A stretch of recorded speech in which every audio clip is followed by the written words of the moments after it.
This is Reclaim Your Life with your host, Esther Lamniam. Esther will provide powerful information that can be used to reclaim your physical, spiritual, and emotional life through the cycles and rhythm of nature.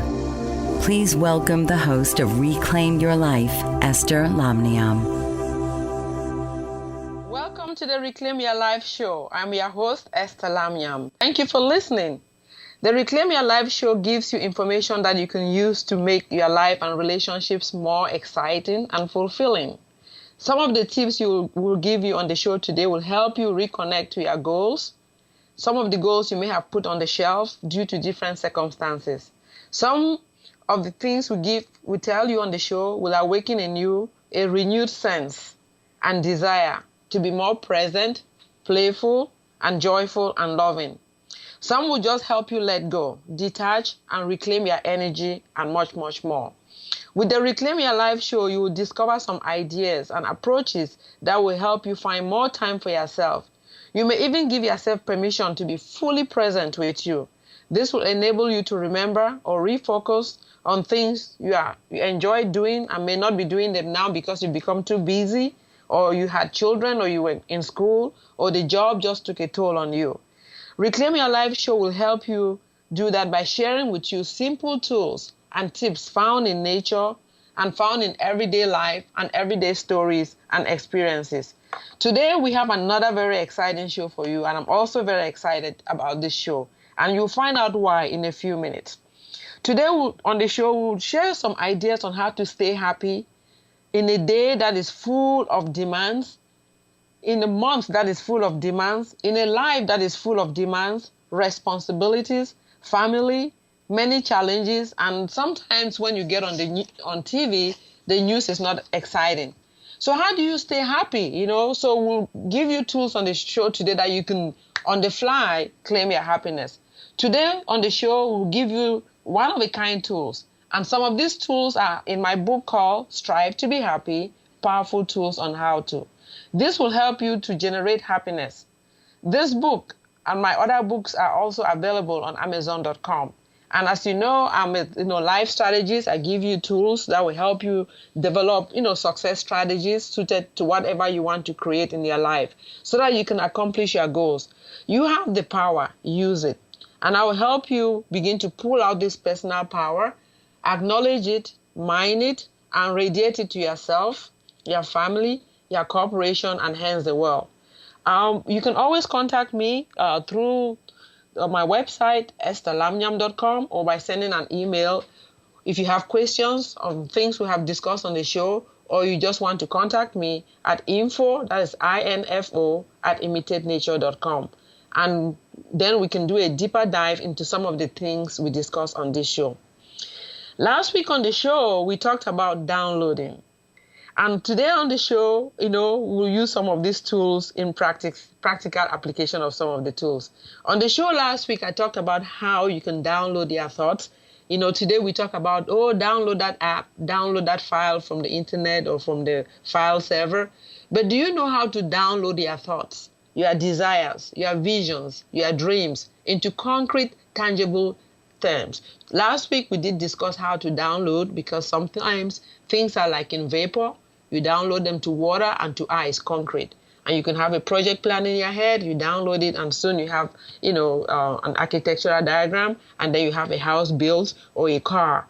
So that's what we discussed on the show, and we also discussed choice and rhythms and cycles in life. Those are all tools available in nature. And the podcast, you can always listen to the podcast to catch up, because all the tools that we share will really help you move forward in your desires. Today's show is about tools to generate happiness on the fly. And I'll tell you how I came about these tools and the book and the idea for the book. About 3 years ago, I received an early morning call from a woman who was in a not so happy place. She wasn't happy at all. So I talked to her and gave her some tips on how to be happy or just to get her out of the situation. So later that day, I had to write a blog. And I said, okay, what am I going to write about? And I thought about the couple of tips I had given her. And I said, let me write some more tips. So I added some more tips, and I wrote a blog called 12 Secrets on How to Be Happy. And later I found out that from Google Analytics and from feedback that I got, that was one of the top most read blog on my website. And I actually even got other websites calling me to write for them because they read that article. So eventually I wanted to add more tools because there were 12 tips in that blog, and I kept writing and writing and writing, and I ended up with more than 100 tips. So I actually got a little book out of it, and the book is available on Amazon.com. It's called Strive to Be Happy, Powerful Tools on How to. So today we are going to be talking about some of those tools that will make you very, very happy. You might be a happy person already. You might be a person that is 99% of the time happy. But that 1% when you get unhappy, that 1% time when you get unhappy, it might just be the time for a job interview, a time for a meeting, a time to meet the right contact, a time to do a very important presentation, or a time to be on the pulpit and preach. And for one reason or another, might be due to stress, due to documents not being found, or the printer not working, or the arrangements and the schedule, or you miss a flight. You are not happy. But like they say, you have to get on stage and do what you have to do. How do you tune yourself on the fly? This is what this show is all about. Tips that you can use right now. And I have used those tools because sometimes you are not just, your energy is not just there, but you have to be present. You have to meet people. You have to go to an invitation that you were invited somewhere. You cannot just sit and be sulking. You will bring everybody down. So these tools are tools that are found in nature, tools that people have used, tools that I have come up with through many years of, observation and just writing and meditating.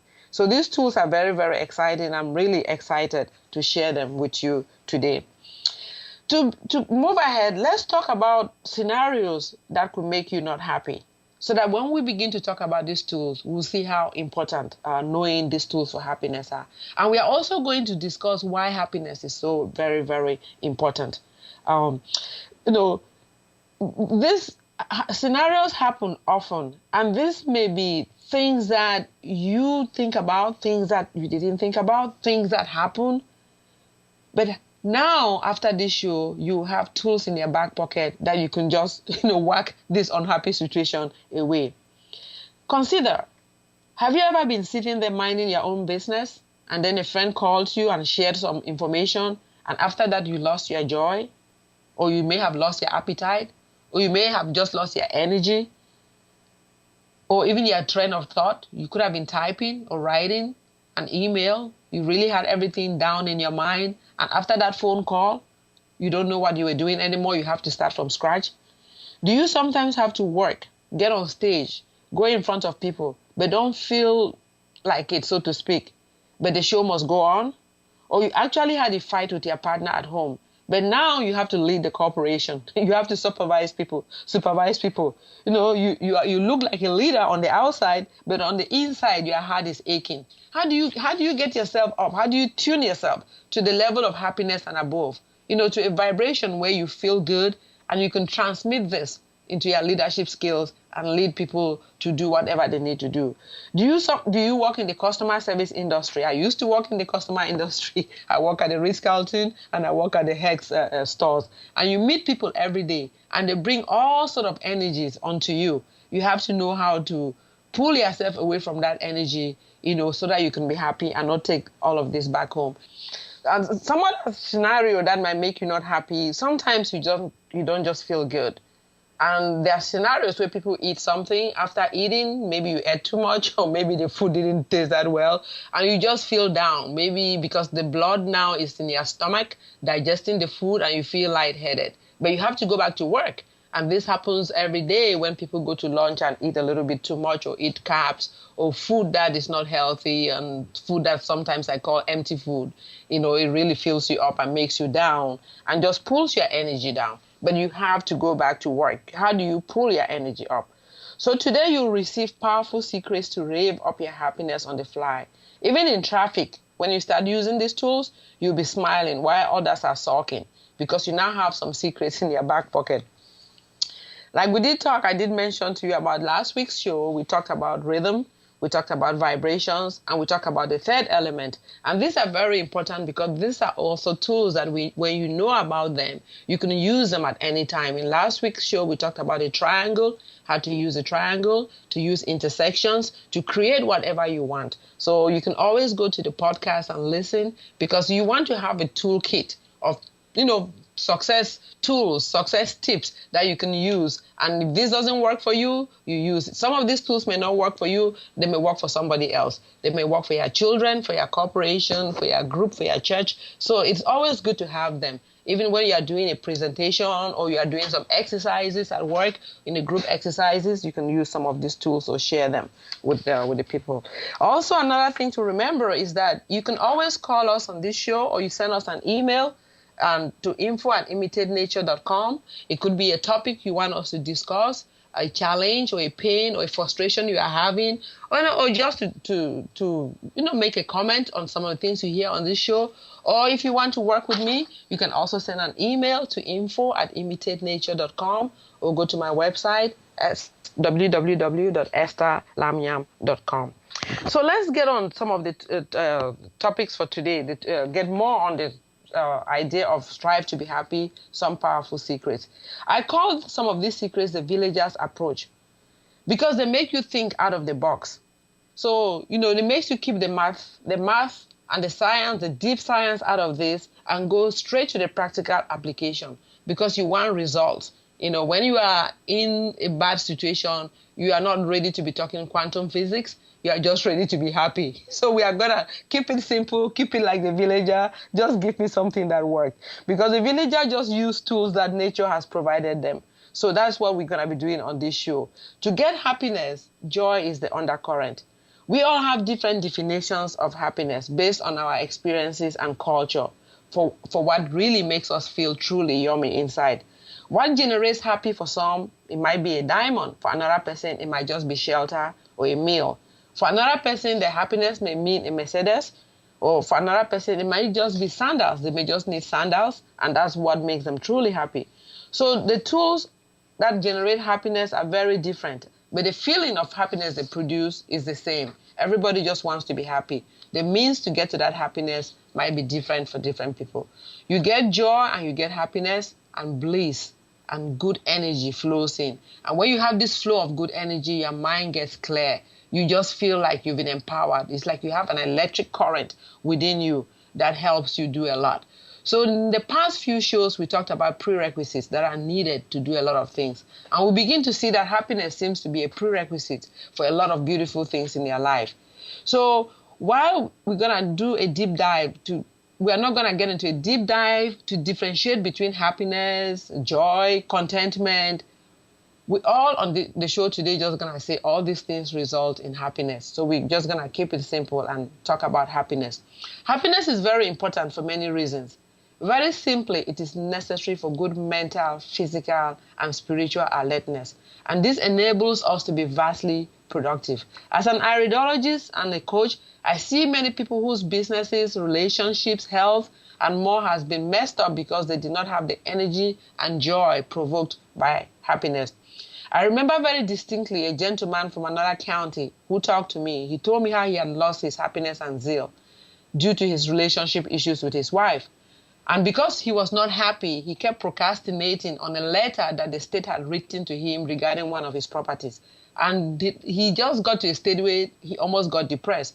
But by the time he could muster the energy to go and check on this letter and the property, it had been foreclosed on him. All because he was not happy. So happiness is really a very serious topic. Some other examples, unhappy people, I know unhappy people who had to get on stage, maybe drama when I was in school. And when they had a fight with a partner, people who could really, act in plays, they went on the stage and they were not doing very well. And a lot of us knew what was happening. They were having a fight with their partner and they lost a lot of opportunities just because they were not happy. I've had to know about situations where co-workers are not happy with whatever is happening at home. They come on the job. These used to be great programmers. They can spill out code in a second. But now they cannot code. Their minds are all messed up. They cannot write any computer programming code until they fix their relationship or whatever is bothering them. And sometimes the happiness could be from health situations. I know about joyless teens that are not just happy. So they go to school, they don't perform well. They don't perform well in the sports because they're not happy. They get kicked out of the team. And then more unhappiness comes through. But it all started with a simple scenario where they were not happy, and it just escalated and escalated.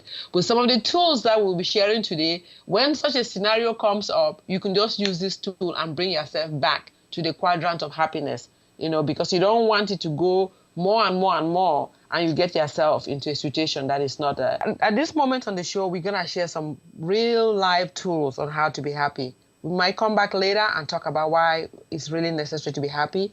But these tools are very important because the idea for these tools or tips on how to be happy is that you can provoke your own happiness. You can engineer your own happiness. Since happiness is so important, you have to have something that when you are in a space that you are bordering on getting sad and you don't need to because your energy will be zapped, you need to have some tools to bring that happiness back, to bring your joy back. Joy gives us strength. Even in a battle, you need that undercurrent of joy and happiness to be truly angry to fight.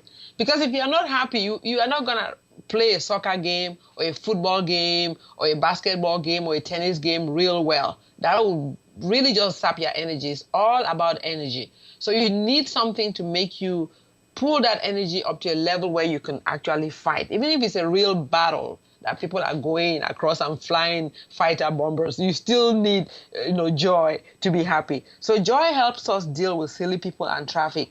So let's begin to talk about some of the happiness tools. The tools really came about, like I said, when a lady called me and asked me for some tips.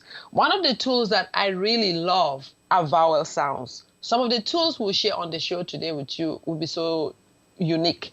But like I said on our last show on prerequisites, be like the goat. The goat goes in the daytime, eats a lot, and then at night you see it sitting around and chewing, it regurgitates and chews. So some of the tips we share with you today, those might sound a little strange, but just absorb them. And then when you have time, meditate on them, regurgitate, bring them back to your memory as you're driving, you are doing some work, or taking a walk, and you begin to see how important they are. But more importantly, try them, do it. So the first tool I'm going to share with you is a tool that I really am excited about. It's called vowel sounds. Vowel sounds, you have the whole alphabet, many letters, but you have only 5 vowels. And without the vowels, it's so difficult to write. Imagine the trillions of books that have been written and the songs that have been, written and sung based on the vowel sounds and the beauty of the vowel sounds. The vowel sounds are so powerful that certain cultures like the Hebrew, they don't like to use vowel sounds because they believe the vibrations from those sounds are very important. But you're going to ask me then, how do I use vowel sounds? Vowel sounds are out here. I remember in elementary school, we used to sing a song. I'm not a singer, so I'm not going to really try to sing it. Every morning we'll sing the song, pronouncing the 5 vowels. But now, when I was writing my book and thinking about it, I realized the teachers were trying to get us really energized very early in the morning. This was elementary school. But a song that you can begin to sing every day, this works like magic, is a song from The Sound of Magic. The one where you say, do, a dear, a female dear. If you can begin to sing that song, do, a dear, a female dear, a drop of golden sun. And you go to me, the name I call myself, far, a long, long way to run. As you sing it, by the 3rd time you're singing this, you really begin to feel your energy shift. I remember there was a time a pastor called me from Japan, an American. He worked, in one of the agencies, state agencies, and he went abroad to do work. He was lonely. He was working on networks, setting up networks, got tired. So he had some problems, and he called me real depressed. I didn't know what to tell him because no matter what I said, he wasn't feeling happy. So I told him to sing the song. And by the third time, he was laughing on the phone. And actually came back and wrote a song on the Lord's Prayer and got a real applaud in his church. But just from these vowel sounds. So this is something that I use myself. If something happens and I really need to tune myself and get really happy, I bring myself back. People might just say things that might really just turn you off, but you don't have to stay there. So you can use that vowel sounds. You hear people who do a lot of meditation, they talk about the sound. Another sound that I like is ah, because I notice when I walk in nature, it looks like nature sings to you. And if you look at the trees in nature, the distance is almost, like somebody planted them. But this is a forest. There's like an equidistance between each tree. It's like they know. How do they know not to overpopulate? I believe it's this noise that they give, this if you walk in nature, just listen, you begin to see that this is very powerful. And I've used this sometimes. I use this by chance. Somebody was driving behind me many years ago in traffic. They were just like, they were coming straight at me. I was like, oh my God, this person is driving too fast. And I just started humming to calm myself, and the person slowed down. And eventually I started doing that over and over. And it seems that sound, because everything in nature has energy and they vibrate at their own natural frequency. So it seems when nature gives that sound out, the other objects in nature recognize it and then stay put. And there's almost like a rearrangement. We've heard about the scientist, I've forgotten what his name is, Animoto. He has videos on YouTube where he prays over water. It's just the vibrations from the prayer, the voice, the vowel sounds of the prayer, the kind words. You see the crystals in the water change shape. So these vowel sounds are very, very important. It is something to consider when you're trying to be happy on the fly. Another thing is listening to music. I know a lot of us have done this, but you can now do this intentionally. The power of intention. Sometimes when I have to do a presentation or I have to go somewhere and I'm like, I just put on happy music, before long, I start dancing or tapping my toes or listening to the music, and that changes my energy and I'm happy to go. So this is another tool you can use right away. Another tool you can use is so powerful. It's your name. A lot of people have their names. They don't realize how powerful their names are. It took me many years. In fact, it's in the recent years that I started owning my name and beginning to attune to it. And if you look, from the Bible, from the very beginning, names were given. Names are so important. And, you have to take a little time and say, why is so much importance paid to names? I come from Africa, and naming is so important when children are birthed. They give powerful names to the child, or the name says something about your destiny, So when you call your name, one thing I realized is that a lot of us don't call our names. That was like really strange to me to call my name. But I realized that is a very powerful tool. A lot of people call it. And people call children names that are not healthy. We've heard about children growing up and say somebody called them XYZ. So now I'm going to, share some more tools with you. But before that, let's talk a little bit why happiness is so very important. There are so many benefits to happiness, and we've been touching on some of that already. Some of the benefits are there are people in your life who love you and depend on you. Many people's daily lives and happiness are tied to yours. Even on a daily basis, your happiness affects others. I remember as a kid, I stayed with a lot of people in transit. I went to boarding school. So when going back home, I had to stay with an auntie or an uncle here or somebody. And I noticed different cultures in different houses. And the character of the matron or the patron of the house really affected everybody. If they were very, not a very happy person, when they showed up, even the dogs realized the matron is here or the patron is here, and everybody disappeared. So the happiness, affected everybody. And in the houses where everybody was happy, you could see the kids running to grab them and play with them, and the dogs being very happy. Joy, happiness, you hear in the Bible, they say the joy of the Lord is your strength. Think how scary it is if God's joy is your strength. If he is not happy, we all are in big trouble. So, the same way, your joy, is somebody else's strength. Things change. And as things change, you may not feel very happy, but, change is a constant. I think we can accept that the only thing that is really constant in this world is change and maybe the word of God. So these things are going to happen every day. Change is going to happen. Your car is going to break down. You're going to have some financial issues or bill issues. But you need to be happy.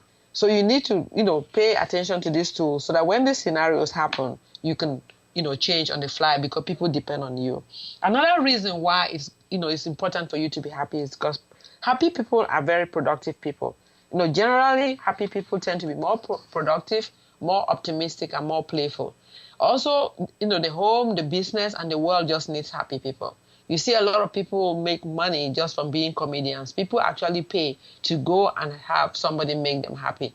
When I go to YouTube sometimes and look at the comedy, just do a cursory look at comedians, you see a lot of hits. Because people just need to be happy. Even when they're working, they just want to listen to something for a little while to be happy. So happiness is really, really very important. And, today is here, today is almost over, yesterday is gone, tomorrow is another day. No matter how sick, you are or how tired you are, happiness is very important because you have to keep going. You also notice that happy people make better relationships. When you choose to be happy, you are more likely to have better relationships. Relationships could be with your friend, with your partner, with your co-workers, with your family members, with your loved ones. Happy people have more exciting times in relationships. I remember many years ago when I got out of school, my first job, a co-worker remarked, a co-worker A said co-worker B was loved by the boss. But the real thing is that co-worker B was a very pleasant and happy-go person. So the boss, when they needed help, they always went to her for help. It's not that the boss loved her, but she was very open. And when I explained this to the person who had made that comment, in a jealous way, and they realized, I said, but you are not happy. You look sad and, your face is tied up all the time. She eventually changed and started getting, involved in team efforts also. Happy people are just healthier. So, you sleep better. They have less level of stress. If you're happy, your stress level is low. You heal faster. There's studies of less depression in people who are happy. And they're problem solvers. In fact, they actually get excited when there's a problem on the job to solve, because they know that is going to turn them on. So, happiness is really very important. Happy people are fun to be around. If somebody's not happy, people will not like to be around. And they also have less worry. So let's talk about another tool. Let's talk about another tool that you can use on the fly to be happy. We talked about using your name and using your real name. Not just using your name, use your real name. I know there are cases where people call somebody like AJ, BJ. That is all good. Or somebody calls the partner baby and all that. But sometimes just call a person the name. The name is James, call them James. If the name is Emilia, call them Emilia. There is so much power in people's names. And because we talked about the vowel sounds, when you pronounce those names, it wakes them up. It attunes them to who they really are because the universe knows them by their name. If you read the Bible, the sun, the moon was given for seasons and for years. So they know you because they know that every 365 days, the sun knows that after 365 days, Esther is going to be another year. So the earth already knows you by your name. So it's very powerful when I discovered this to call your name because you are known by that name, in the universe. Another thing I want to mention is smiling. Smiling is so very, very important. And if like I'm on the metro a lot, when I used to take the metro a lot, I live in the Washington metro area, and you just look at people's faces and you can see that those that are smiling, they just emit a different type of energy. And you can feel it. You can feel it even in their body, the way they walk. But somebody who has a very, tight face, like we say in Africa, you can see that they are down. And when you hold this energy in, you can attract diseases into your body. We know about love and the heart, but also like stress and the stomach and anger and the liver. See, I'm an iridologist. I do healing work, and I see how emotions can really affect your body. So sometimes you can just start by smiling. Smiling emits good energy. And I remember the Chinese proverb that says a man without a smiling face must not open a shop. You can substitute open a shop with whatever you are trying to do. A woman or a man without a smiling face should not start a relationship. A woman without a smiling face should not work in the service industry, or you should not get on stage, or you should not teach or preach. So a woman without a smiling face, should not try to dance on stage or something, or, be a ballerina. So, smiling is very, very important. Another tool that is really very important in happiness is what I call all is coded within. In my teens, I learned this sentence that I have used since. Our personal disposition are like window panes through which we see the world, either as rosy or dull. What we see is at times actually coded from inside rather than from the outside. So when you change the inside, the color code on the outside will change. So your thoughts, the way you process information, once you realize that you have to be more optimistic and choose, like we discussed on one of the shows about prerequisites to bring happiness, you also change your outside and you'll be more happy. One of the tools is storytelling. See, I grew up in Africa, and in the evenings when my mother was cooking and we were just sitting around the fireplace, every child told a story. But some of these stories I realized later were meant by our parents to begin to make us, to help us make better choices. And there was a lesson, and most of the time, many, many lessons in the stories. At the time, we may not have realized it, but later when we're alone or in boarding school or abroad, like some of us are now, we tap into these stories. One of the stories I'm going to share with you real quick. The tip here is accept people for who they are.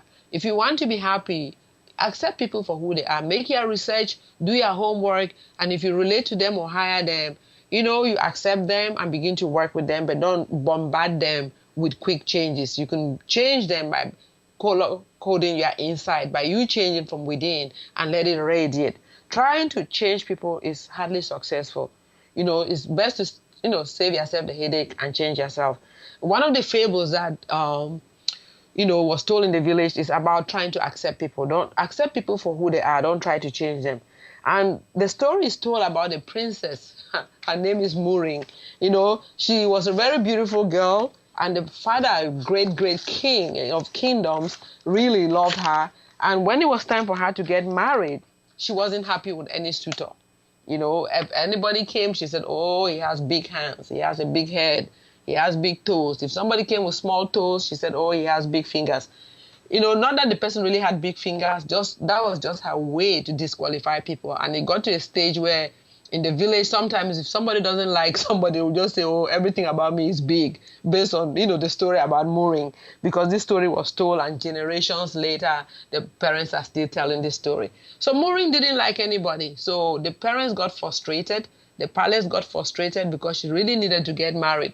And they had a culture that if the elder child is not married, the youngers cannot get married, the younger ones. So even the younger kids were upset with her. So great suitors came from far and wide because the father was very rich. They knew they were going to be, the king's son-in-law. But she said no. But there was a head. There was a warrior who had gone to battle, and he had lost all his limbs, and he was only a head. So when he heard about this, he left his village far away, and he begged for body parts. He begged for arms, they gave it to him. He begged for legs, he begged for a torso. He begged for the best and strongest body parts, and they looked really good. So when he showed up at the palace, even before he could propose, Mooring said, yes, I will marry you. People were like shocked. The parents hurriedly married her off. They were afraid she might change her mind. So they sent her away with her maids, with presents and everything to start a new life. So they trekked for a day to get to this suitor's village. But as they approached the village, some man ran and said, man, you took too long. I need my legs. So he gave them the legs back. And then another one wanted the arms. And Mooring started panicking. But the man was like, you got to go with me. She turned back, and her maids had dropped everything and ran away because they were scared. And all the people came and took their body parts, and only the head was left. And he kind of, they said he kicked her into his herd. And the villagers always make a song out of a story. So we grew up singing this song. But the key here is that she did not accept people for who they are, and she did not even accept her own self, and she learned a lesson the hard way. But, so storytelling is always very good. It helps children anchor situations. If you have an unhappy child, you can always make up a fable tell it in a positive light, in a way that makes them, receive the story. And then when they are away, just like we talked about chewing later, like the goat, they will chew on this. This thing will come to their mind, and they will remember the lesson that they meant to learn. Another happiness tool that is very important is colors.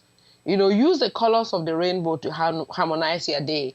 My show is about using the tools of nature that cannot be plea-bargained, manipulated, loopholed, in any physical court of law. So nature has all the tools. So if you look in nature, nature has color. Green, the chakra, the heart chakra corresponds to green. So you need a lot of love. You have a lot of green leaves.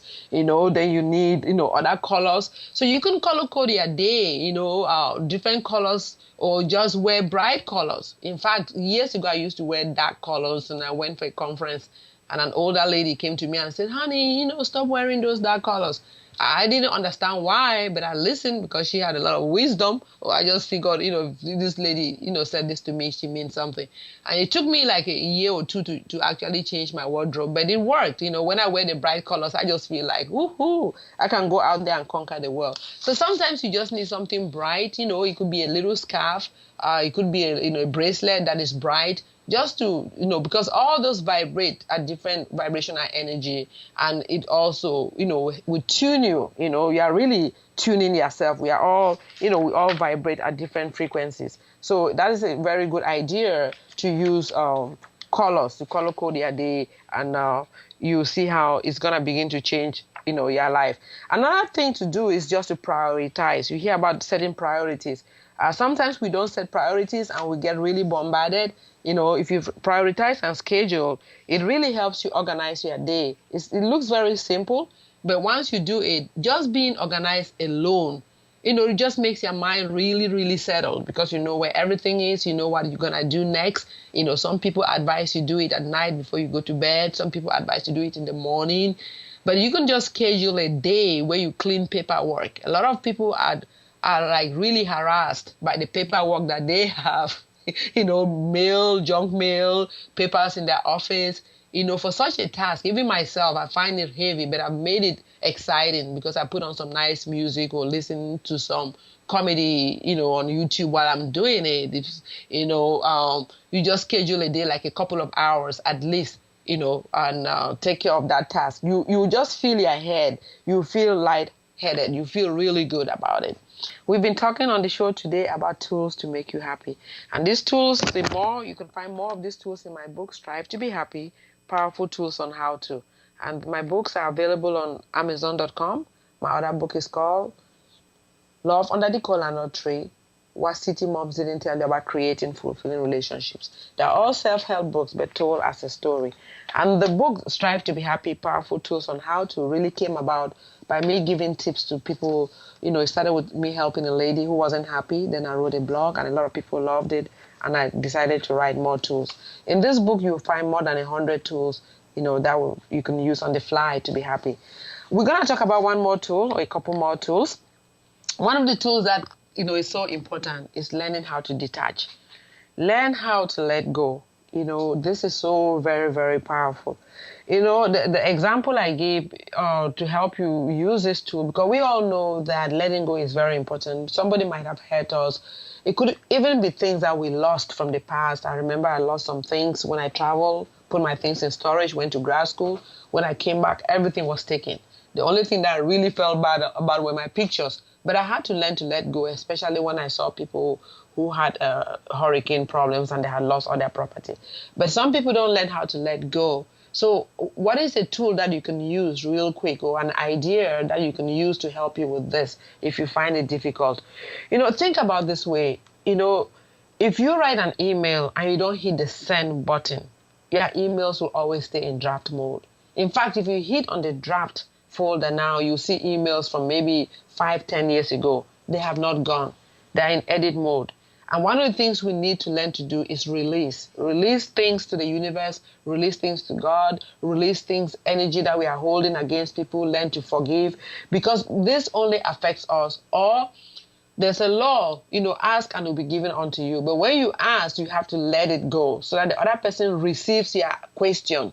If you keep touching it, it's like you're putting it in draft mode. Think about trying to hand somebody something. When they want to take it, you take it back. That's how draft mode is. So if you want to resolve issues, think about it that way. You can write a junk email and just send it out, or write something and tear it up. Because if you don't let it go, the routers that deliver email and the spiritual writers, thank you, will not also deliver your request. So detachment is a very, very powerful and key tool for your success and happiness. Learn how to do it. If you need a coach, please find one, because detachment has really held the people, not knowing how to detach has held a lot of people captive. So again, you are listening to the Reclaim Your Life show. I'm your host, Esther Lamniam. If you want more information about me or to work with me to help you get into some of these prerequisites, you go to my website, estherlamniam.com. That's ESTHER, Lamniam, LAMNYAM. Or you can send us an email if you have an issue you want us to treat on the next show. Thank you so very much for listening in. This has been Reclaim Your Life with host Esther Lamniam. Listen each and every week at this time for powerful tools and positive strategies of nature that will help you reclaim your life.